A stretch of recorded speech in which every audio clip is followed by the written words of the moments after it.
আসসালামু আলাইকুম ভিউয়ার্স, আমি সানজিদা তারেক ননবিদেশি রান্নাঘর থেকে।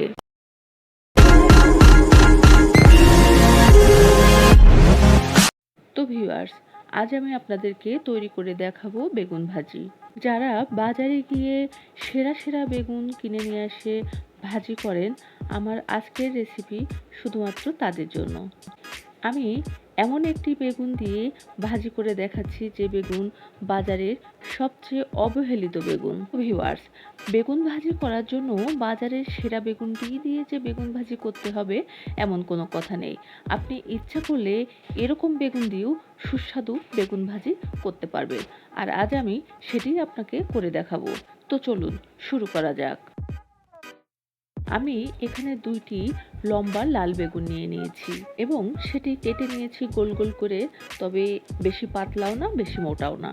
এবার আমি এগুলোকে মরিচের গুঁড়া, হলুদের গুঁড়া, লবণ এবং চিনি দিয়ে ভালো করে মাখিয়ে নিচ্ছি। এমনভাবে মাখাতে হবে যেন সবগুলো বেগুন সুন্দর মতো হলুদ লবণ ভালো করে মিশে যায়।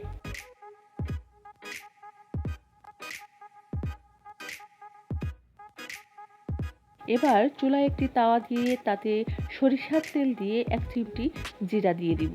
যখনই জিরার ঘ্রাণ বের হতে থাকবে তখন আমি রেস্টে রাখা বেগুনগুলো এক এক করে তেলের ভিতর ছেড়ে দিব।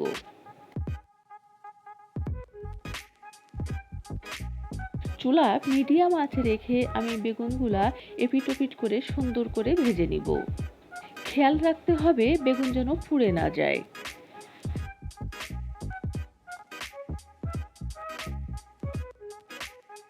ভিউয়ার্স, বেগুনগুলো সুন্দর করে এপিট ওপিট ভাজা হয়ে গেলে আমি তেল ঝরিয়ে উঠিয়ে নিব। তো ভিউয়ার্স, রেডি হয়ে গেল আমার আজকের রেসিপি জিরা ফোড়ঙে বেগুন ভাজি। তো ভিউয়ার্স, ধোয়া ওঠা গরম ভাতে একটু ঘি, শুকনা মরিচ ভাজি, সাথে বেগুন ভাজা পরিবেশন করুন, অসাধারণ লাগবে। তো ভিউয়ার্স, রেসিপিটি যদি ভালো লেগে থাকে লাইক করুন, কমেন্টস করুন, শেয়ার করুন এবং সাবস্ক্রাইব করে পাশে থাকা বেল বাটনটি বাজিয়ে দিন। আবার দেখা হবে নতুন কোনো ভিডিও নিয়ে। ততদিন পর্যন্ত ভালো থাকবেন, সুস্থ থাকবেন। আল্লাহ হাফেজ।